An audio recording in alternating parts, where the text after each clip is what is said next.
भैया क्या करोगे, मोटरसाइकिल नहीं लोगे क्या? अब तो 10% जीएसटी कम हो गया है। पहले 28% जीएसटी देना पड़ता था मोटरसाइकिल में। आप लोगों को जो बाइक लेते हैं, जी हाँ, जो बाइक परचेज करते हैं उन्हें 28% जीएसटी देना पड़ता था। क्या आपको पता था? नहीं पता था ना, मुझे भी नहीं पता था भाई। लेकिन अब पता चल गया है जब से जीएसटी कम हुआ है मोटरसाइकिल में, ऑटोमोबाइल के लाइन में। जी हाँ, अभी हाल फिलहाल में एक न्यूज़ चला है और ये बिल्कुल रियल न्यूज़ है। और इस महीने से ही आप ख़रीदारी कर सकते हैं। जो भी मोटरसाइकिल लेंगे 350 सीसी से नीचे की जितनी भी बाइक होती है, चाहे वो बुलेट ही क्यों ना हो, रॉयल एनफील्ड ही क्यों ना हो, जो भी बाइक लेंगे 350 सीसी से नीचे की, उन सभी में अब आपको 10% छूट मिल जाएगा जीएसटी में।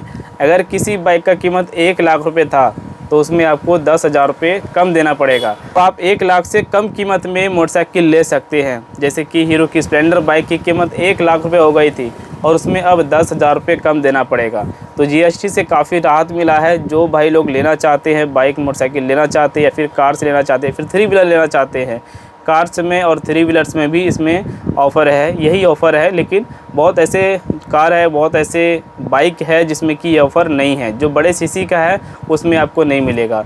छोटे सीसी के लिए, कम सीसी वाले मोटरसाइकिल कार के लिए, 3 व्हीलर के लिए ये ऑफ़र दिया गया है। तो भाई कैसा लगा ये न्यूज़ सुनकर? अच्छा लगा ना? तो इतने दिनों तक आपको पता नहीं था और मुझे ये पता नहीं था, लेकिन ये रूल है।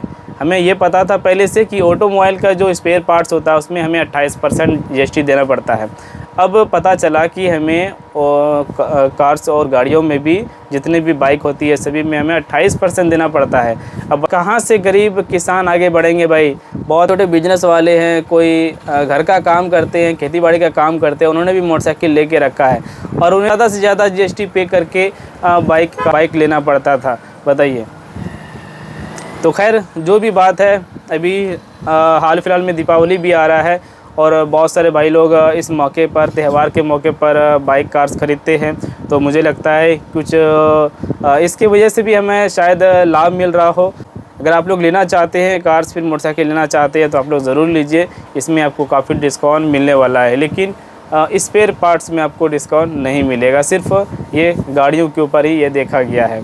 तो इसका मतलब आप लोग समझ सकते हैं कि गाड़ी ज़्यादा से ज़्यादा कंपनी को भी बेचना है और सरकार को भी ज़्यादा से ज़्यादा गाड़ियों को सेल करवाना है। बाकी चीज़ों में तो उन्हें कोई फ़िक्र ही नहीं है। डीजल पेट्रोल का इतना ज़्यादा कीमत है, उसमें भी तो कम से कम अगर छूट कर देते तो हमें काफ़ी ज़्यादा राहत मिल जाती है ना भाई। कैसा लगा ये न्यूज़ ज़रूर बताना कमेंट करके। बाकी एक छोटा सा जानकारी दिया, जो मोटरसाइकिल लेना चाहते हैं तो 10% आपको कम जीएसटी चार्ज देके आप मोटरसाइकिल ले सकते हैं। ये सिर्फ गवर्नमेंट की तरफ से, ये ऑटोमोबाइल कंपनी की तरफ से नहीं है। ऑटोमोबाइल कंपनी कोई भी नहीं दे रहा आपको छूट। अगर वो 10% कर देता और भी, तो हमें और भी ज़्यादा लाभ मिल जाता। Thank you so much.